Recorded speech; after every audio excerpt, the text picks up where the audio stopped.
నమస్తే, welcome to 3TV. మీ అందరికీ chat GPT తెలుసు కదా, AI tool, artificial intelligence tool. ఆ చాట్ జీపీటీ కానీ లేతే జెమినీ కానీ లేతే అట్లాంటి ఏఐలు చాలా పర్ప్లెక్సిటీ కానీ ఇంకా చాలా ఏఐ టూల్స్ అన్నీ కూడా వాటిని జనరేటివ్ ఏఐ అంటారు. అంటే సమాచారం మీరు అడిగిన ప్రాంప్ట్ని బట్టి మీరు అడిగిన సమాచారము అవి ఎట్లా ఇస్తాయి అంటే మొత్తం ఇంటర్నెట్ డొమైన్లో, అంటే ఒక విశ్వవ్యాప్తమైన ఆ అంతర్జాలంలో ఉన్న సమాచారాన్ని సేకరించి మీకు అందిస్తాయి. సో అట్లా చాట్ జీపీటీని నేను నిన్న ఒక ప్రశ్న అడిగి ఏమనంటే, బీఆర్ఎస్ పార్టీ గురించి జనంలో ఉన్న భావనలు ఏమిటి, రేపు ఏప్రిల్ 27 ఆవిర్భావ దినోత్సవాన్ని ఎట్లా చూడాలి అని ఒక ప్రశ్న. 2, బీఆర్ఎస్ విధానాలు ప్రజల జీవితాలలో ఎట్లాంటి మార్పులు తీసుకొచ్చినాయని చాట్ జీపీటీని అడిగిన. ఫస్ట్, బీఆర్ఎస్ పార్టీ గురించి జనంలో ఉన్న భావనలు ఏంటి, ఏప్రిల్ 27 ఆవిర్భావ దినోత్సవాన్ని ఎట్లా చూడాలి అంటే, చాట్ జీపీటీ ఇచ్చిన సమాచారం మొత్తాన్ని ఒక్క అక్షరం పొల్లుపోకుండా యాజ్ ఇట్ ఈస్గా యథాతథంగా దాన్ని తీసుకుని దాన్ని ఒక స్లైడ్ల రూపంలో చేసి మీకు ప్రజెంట్ చేస్తుంది. అంటే జనరల్గా ఏమవుతుందంటే, బీఆర్ఎస్ పార్టీ గురించి బీఆర్ఎస్ పార్టీ నాయకులు, కార్యకర్తలు, అభిమానులు, సానుభూతిపరులు అందరూ కూడా గొప్పగానే చెప్తారు. బీఆర్ఎస్ పార్టీ అనే కాదు, ఏ పార్టీ గురించి అయినా ఆ పార్టీ నాయకులు మళ్ళీ అట్లాగే చెప్తారు, మా పార్టీ గొప్పదని చెప్తారు. సో అట్లా బీఆర్ఎస్ వాళ్ళని కాకుండా చాట్ జీపీటీని అడిగితే అది రకరకాల సోర్సెస్ నుంచి, ఇంటర్నెట్ డొమైన్లో అంతర్జాలంలో ఉన్న సోర్సెస్ నుంచి అది క్రోడీకరించి తీసుకొచ్చిన సమాచారం మీ ముందు పెట్టబోతుంది. ట్రస్ట్ మీ, ఇందులో ఒక అబద్ధం కూడా లేదు. కావాలంటే మీరు కూడా చాట్ జీపీటీనో, జెమినీనో, ఇంకో పర్ప్లెక్స్నో, ఇంకో ఏఐ టూల్నో, చాలా ఏఐ టూల్స్ ఉన్నాయి, వాటిని ఎవరినైనా సరే మీరు ఈ ప్రశ్న అడగండి. బీఆర్ఎస్ పార్టీ పట్ల జనంలో ఉన్న భావనలు ఏమిటి, ఆవిర్భావ దినోత్సవాన్ని ఎట్లా చూడాలి, బీఆర్ఎస్ పార్టీ విధానాలు ప్రజల జీవితాల్లో ఎట్లాంటి మార్పులు తీసుకొచ్చినాయి, ఇది మాత్రం అడగండి. ఏమొస్తుందో మీరే చూడండి. అంటే నేనేం చెప్పబోతున్నానంటే, కేసీఆర్ గారి నేతృత్వంలో బీఆర్ఎస్ పార్టీ స్థాపన, ఉధృతంగా ఎగిసిన తెలంగాణ ఉద్యమం, తర్వాత స్వరాష్ట్ర సాధన, రాష్ట్రం వచ్చిన తర్వాత 10 సంవత్సరాలలో అభివృద్ధి, సంక్షేమం, ఆత్మగౌరవం ఎట్లా కేసీఆర్ గారు నిలిపినరు, ఈరోజు ప్రస్తుత పరిస్థితి ఏమిటి అనేది మనందరికీ ఒక అంచనా ఉంది ఇప్పటికి. సరే, కొంతమంది పైకి చెప్పినా చెప్పకపోయినా, తమ పార్టీ అఫిలియేషన్స్ కారణంగా పైకి చెప్పకపోయినా అందరికీ ఒక అంచనా ఉంది. దాన్ని కాబట్టే మెజారిటీ ప్రజలలో అట్లాంటి భావనలు ఉన్నాయి కాబట్టే చాట్ జీపీటీ కానీ ఇంకెవరైనా కానీ తెచ్చి మీకు ఇవ్వగలుగుతారు, ఇచ్చిండ్రు. వాటికి ఏం సొంత తెలివి ఉండదు కాబట్టి ఆర్టిఫిషియల్ అన్నారు వాటిని. ఓఐ అనలే, ఒరిజినల్ ఇంటెలిజెన్స్ అనలే, ఏఐ అన్నారు, ఆర్టిఫిషియల్. కాబట్టి ఉన్న సమాచారాన్ని, మెజారిటీగా ఉన్న అభిప్రాయాల్ని అది గుదిగుచ్చి తీసుకొచ్చి చూపిస్తుంది, ఏ విషయం గురించి మీరు అడిగిన. అట్లా ఏమంటుంది చాట్ జీపీటీ? ఫస్ట్ పాయింట్, ఇది ChatGPT logo, as you can see. BRS తెలంగాణకు గర్వకారణం అనే అక్షరాలు, అనే పదాలు, అనే మాట నాది కాదు, చాట్ జీపీటీ చెప్పింది.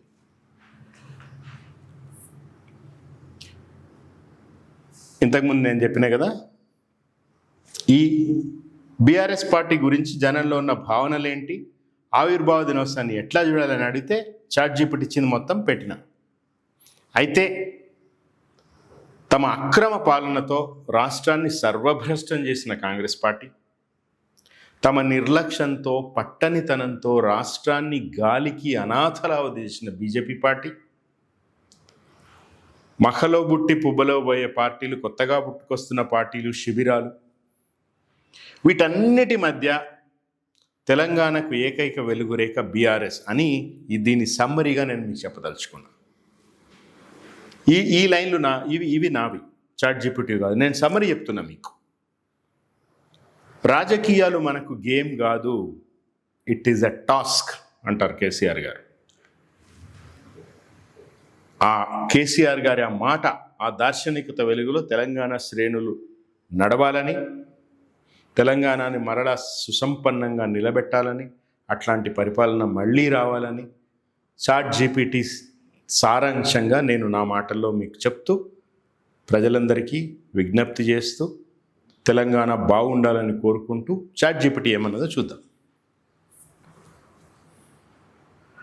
తెలంగాణ రాష్ట్ర ఆవిర్భావ పోరాట చరిత్రలో బలమైన రాజకీయ శక్తిగా ఎదిగిన బీఆర్ఎస్ పార్టీ కేవలం ఒక రాజకీయ సంస్థ మాత్రమే కాదు, ఇది తెలంగాణ ఆత్మగౌరవం, స్వయం నిర్ణయం, ప్రాంతీయ అభివృద్ధి కోసం జరిగిన దీర్ఘకాల ఉద్యమానికి ప్రతీక.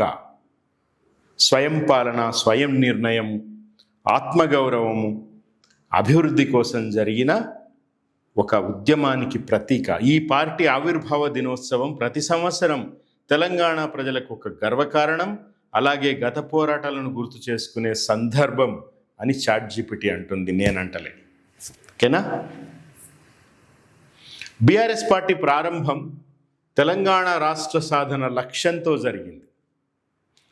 దశాబ్దాలుగా కొనసాగిన అసమానతలు, నీటి పంపిణీ లోపాలు, ఉపాధి అవకాశాల కొరత, ప్రాంతీయ వివక్ష వంటి సమస్యలను ఎదుర్కొంటూ తెలంగాణ ప్రజలు తమ హక్కుల కోసం పోరాడారు.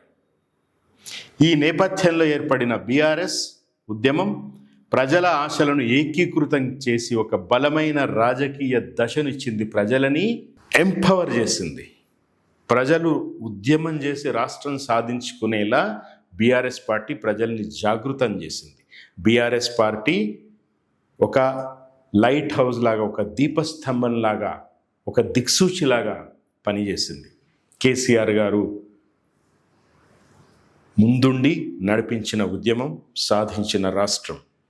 ఆవిర్భావ దినోత్సవం అంటే కేవలం ఒక వేడుక మాత్రమే కాదు. ఇది నేను బీఆర్ఎస్ శ్రేణులకు కూడా చెప్తున్నా.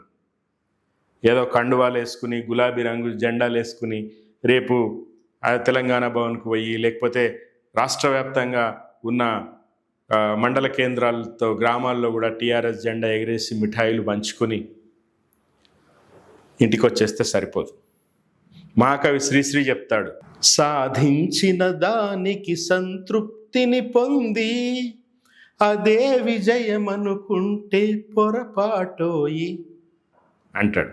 అంటే అక్కడితో చాలదు, ఇది వేడుక మాత్రమే కాదు, ఇది ఒక ఆత్మ పరిశీలన.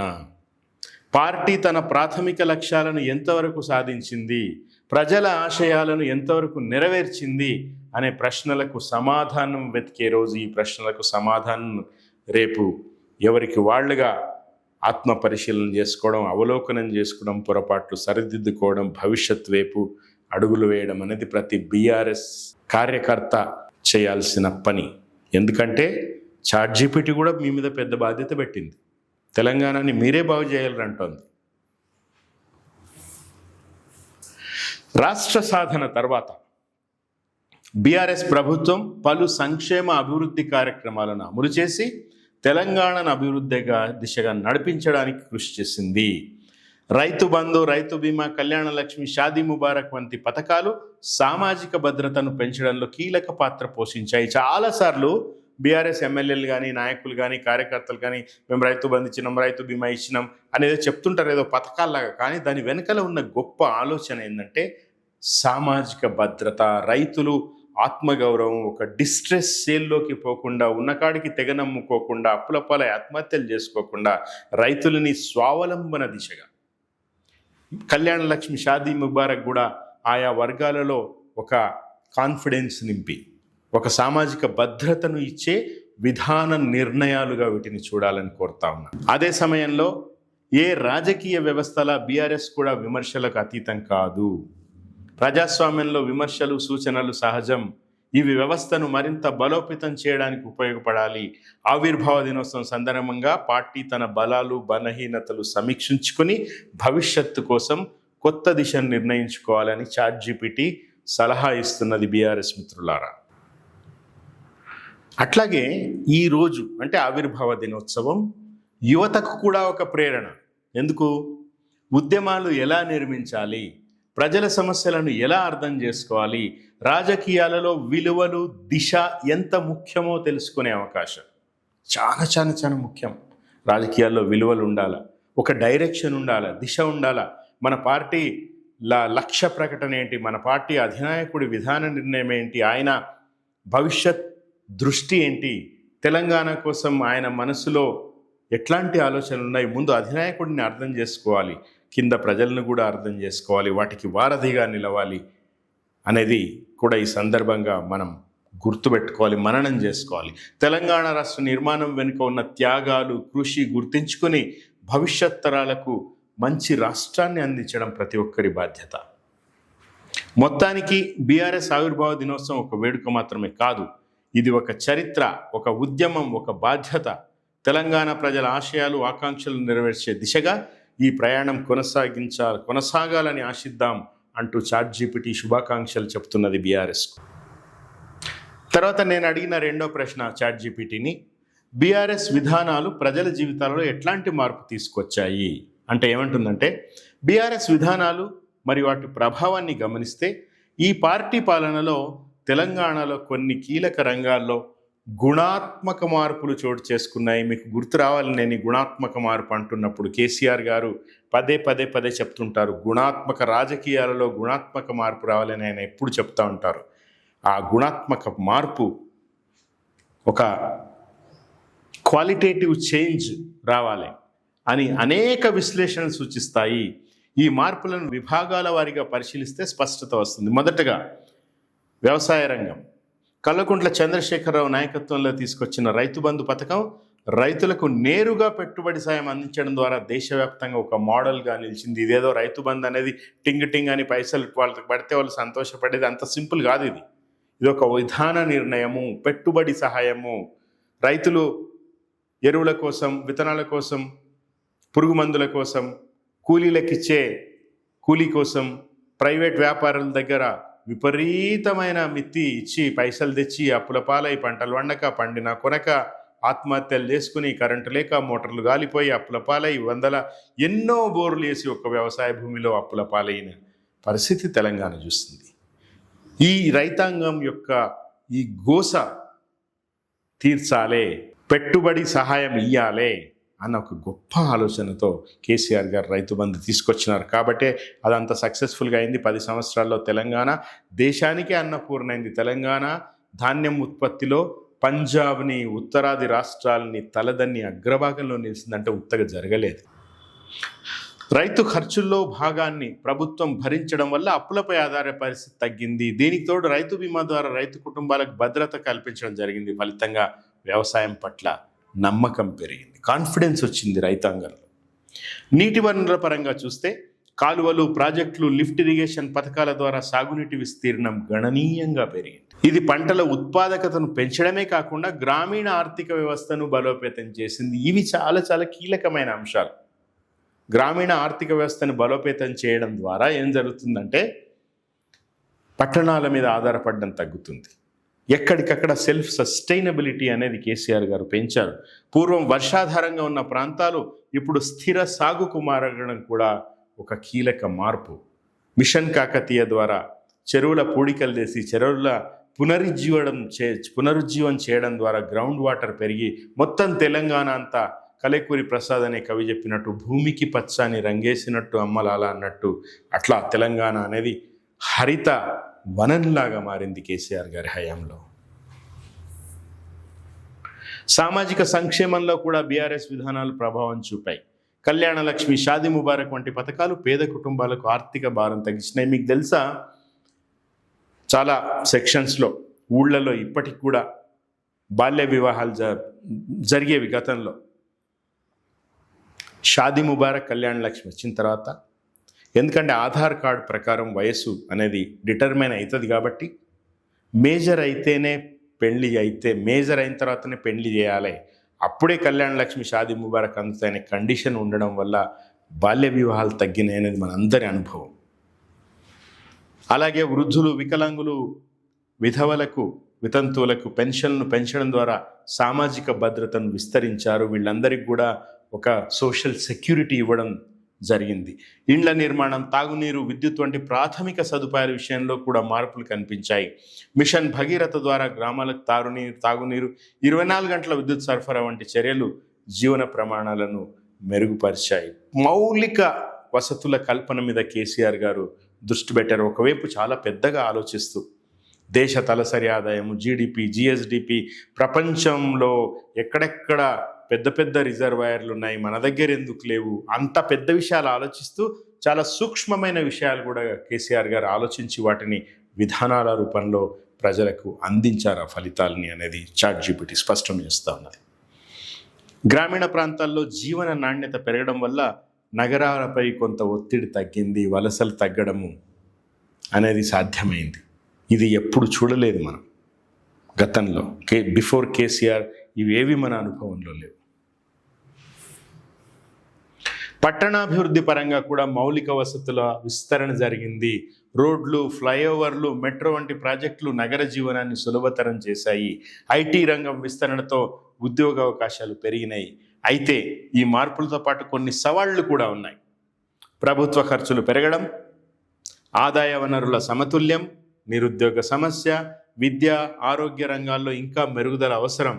ఇట్లాంటి అంశాలు కూడా ఉన్నాయి ఖచ్చితంగా. ఎందుకంటే దేశానికి స్వాతంత్రం వచ్చిన 7 దశాబ్దాల కాలంలో జరిగిన అభివృద్ధి ఒక్క 10 సంవత్సరాలలో, అది కూడా 3 ఏళ్ళు తీసేయాలి మనం. కరోనాను, వరుస ఎన్నికల కాలం తీసేస్తే కేవలం 7 సంవత్సరాలే కేసీఆర్ గారి టైం దొరికింది.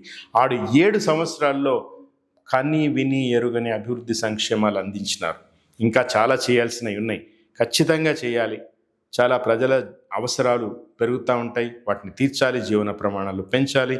కాబట్టి అది నిరంతర ప్రక్రియ. కాకపోతే ఆ చేయడంలో, విధానాల రూపకల్పనలో, ఎగ్జిక్యూషన్లో ఒక చిత్తశుద్ధి అనేది అవసరం. అట్లాంటి చిత్తశుద్ధి సంపూర్ణంగా ఉన్న నాయకుడు కేసీఆర్ గారు. గుణాత్మక మార్పు అంటే కేవలం సంక్షేమ పథకాల అమలు మాత్రమే కాదు, దీర్ఘకాలిక ఆర్థిక స్థిరత్వం కూడా. సంక్షేమ పథకాలు ఎప్పటికప్పుడు ఇచ్చేవి, కానీ ఆర్థికంగా స్టేబుల్గా ఉండాలి అని అంటే దీర్ఘకాలిక లక్ష్యాలు, ప్రణాళికలు, దానికి సరిపడా విధానాలు, వాటి ఎగ్జిక్యూషన్ అనేది చాలా అవసరం. ఒకసారి తమిళనాడు ముఖ్యమంత్రిగా జయలలిత గారు ఉన్న కాలంలో ఆమె అసెంబ్లీలో మాట్లాడిన మాటలు నాకు బాగా నచ్చిన మాట. దీర్ఘకాలిక లక్ష్యాలు, స్వల్పకాలిక అంశాలు గురించి ఆవిడ మాట్లాడుతూ ఫైన్ బెస్ట్ ఎగ్జాంపుల్ ఒకటి చెప్పింది. ఎవరికైనా దాహం అవుతుందనుకో, అప్పుడు ఇమ్మీడియట్గా ఒక గ్లాస్ మంచినీళ్ళు ఇవ్వాలి. ఉండు అని బావి తవ్వుతూ కూర్చోకూడదు. కానీ బావి తవ్వడం అనేది పక్కన పడేసి దాహమైన వాళ్ళకి ప్రతిసారి నీళ్లు చుట్టుకుంటూ కూర్చోవడం కూడా కరెక్ట్ కాదు, అది చేయలేం. సో దీర్ఘకాలిక లక్ష్యం బావి తవ్వడం, ఇమ్మీడియట్గా చేయాల్సిన కర్తవ్యం దాహార్తులకు నీళ్లు అందివ్వడం, రెండూ చేయాలని ఆవిడ చెప్పారు ఒకసారి. అద్భుతం. అదే గుణాత్మక మార్పు, క్వాలిటేటివ్ చేంజ్ అంటే సంక్షేమ పథకాలు మాత్రమే కాదు, దీర్ఘకాలిక లక్ష్యాలు, దీర్ఘకాలిక ఆర్థిక స్థిరత్వం కూడా అవసరం. మొత్తానికి బీఆర్ఎస్ విధానాలు తెలంగాణలో ప్రజల జీవితాలలో ఒక స్పష్టమైన మార్పును తీసుకొచ్చినాయన్నది కాదనలేని సత్యం. ప్రత్యేకంగా రైతులు, పేద వర్గాలు, గ్రామీణ సమాజం విషయంలో. కానీ ఈ మార్పు స్థిరంగా కొనసాగాలంటే అభివృద్ధి మరియు ఆర్థిక క్రమశిక్షణ మధ్య సమతుల్యం కీలకం. ఈరోజు ఒక పత్రికలో రాశారు, ప్రస్తుత సర్కారు కింద మీద అవుతుందని, వనరుల సమీకరణ చేతగాక, వాళ్ళు ఇచ్చిన హామీల అమలుకి ఖర్చు చేయలేక ఆ సమతుల్యత కొరబడిందని. సో ఒకవైపు అభివృద్ధి జరగాలి, సంపద సృష్టించాలి, సంపద డిస్ట్రిబ్యూషన్ జరగాలి, కానీ దాంట్లో విచక్షణ, వివేచన అవసరము, ఆ సమతుల్యత అవసరము, ఆ ఫైనాన్షియల్ డిసిప్లిన్ అవసరము. ఎక్కడ ఖర్చు పెట్టాలి, ప్రాధాన్యాలు ఏంటి, ప్రయారిటీస్ ఏంటి ప్రభుత్వానికి అనేది ఇవన్నీ జరగాలంటే పెద్ద విజన్ ఉన్న నాయకుడు కావాలి. కాబట్టి ChatGPT ఏం చెప్పింది, మొత్తం జనాంతికంగా ప్రజలలో ఉన్న అభిప్రాయాలు క్రోడీకరించి చెప్పింది. ఇది ఎవరికి వాళ్ళుగా ఆలోచించుకోండి. AI టూల్స్ ఉపయోగించి మీరు కూడా కనుక్కోండి. తెలంగాణకి వెలుగులు మరింతగా పంచేందుకు బీఆర్ఎస్ పార్టీ విలసిల్లాలని, వెలుగులు చిందిస్తూ ఉండాలని భారత రాష్ట్ర సమితికి ఆవిర్భావ దినోత్సవం సందర్భంగా మనందరం కూడా శుభాకాంక్షలు చెప్దాం. జై తెలంగాణ. Thank you.